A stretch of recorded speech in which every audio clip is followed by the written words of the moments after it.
ಹನಿ ಹನಿ ಸೇರಿದ್ರೆ ಹಳ್ಳ. ಸೊ ಒಂದೊಂದೇ ನಿಮಗೆ ಒಂದು ಅವಕಾಶ ತಗೊತೀರಾ, ಸರಿ ಹೋಗ್ಬೋದು, ಸರಿ ಹೋಗದೇ ಇರ್ಬೋದು, ಅದು ಮುಂದಿನ ಇದಕ್ಕೆ ದಾರಿ ಮಾಡಿಕೊಡುತ್ತೆ.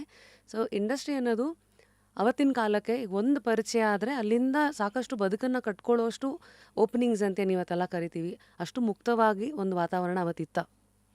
ಇತ್ತು ಇತ್ತು ನಾನು ಹೇಳೋದು ಕಾಂಪಿಟೇಷನ್ ಯಾವಾಗಲೂ ಇರುತ್ತೆ, ಕಾಂಪಿಟೇಷನ್ ಬಗ್ಗೆ ಮಾತಾಡಲ್ಲ. ಮುಕ್ತವಾಗಿತ್ತ ಅಂತ ಕೇಳಿದ್ರಲ್ಲ, ಅದಿತ್ತು. ಬಟ್ ಇವತ್ತಿಲ್ಲ. ಯಾಕಿಲ್ಲ ಅಂತಂದರೆ ಇವತ್ತು ಕ್ಲಾರಿಟಿ ಇಲ್ಲ, ಅವತ್ತು ಕ್ಲಾರಿಟಿ ಇತ್ತು. ಗುರು ಹೇಗಿದ್ರು ಅಂದರೆ ಕಾರಂತರನ್ನ ನೋಡಿ ಏನೂ ಬಯಸಲಿಲ್ಲ, ಓಕೆ ಅಂದ್ಬಿಟ್ರು ಅವರು.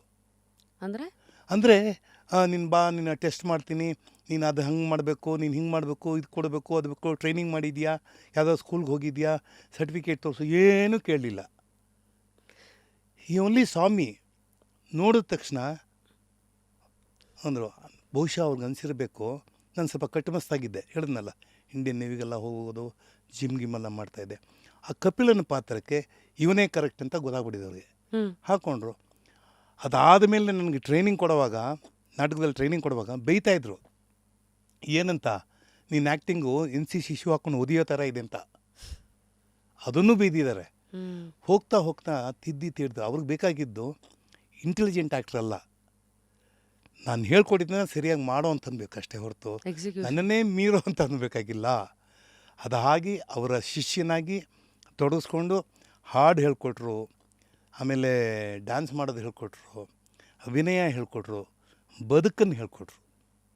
ಇಷ್ಟು ಮಾಡಿ ಒಂದು ಜೇಡಿ ಮಣ್ಣಂತ ಇದ್ದ ನನ್ನನ್ನು ಒಂದು ಮೂರ್ತಿ ಮಾಡಿದ್ರು ನನ್ನ.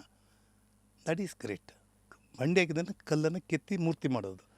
ಆ ಥರ ಗುರುಗಳು ಇವತ್ತಿಲ್ಲ ಅಂತ ಹೇಳೋಕ್ಕೆ ನಾನು ಇಷ್ಟಪಡ್ತೀನಿ. ಎಷ್ಟು ವರ್ಷ ಅವ್ರ ಜೊತೆಗಿದ್ರಿ? ಇದ್ದಾಗ ದಿನಚರಿ ಹೇಗಿತ್ತು? ಏನಿಲ್ಲ, ಅವರ ಪರಿಚಯ ಆಗಿದ್ದು ನನಗೆ 72ರಲ್ಲಿ, ಅವರು ತೀರ್ಕೊಂಡಿದ್ದು 2002ರಲ್ಲಿ. So almost 30 years. The day number 1, 72ರಿಂದ the last day when he had a last breath, I was with him.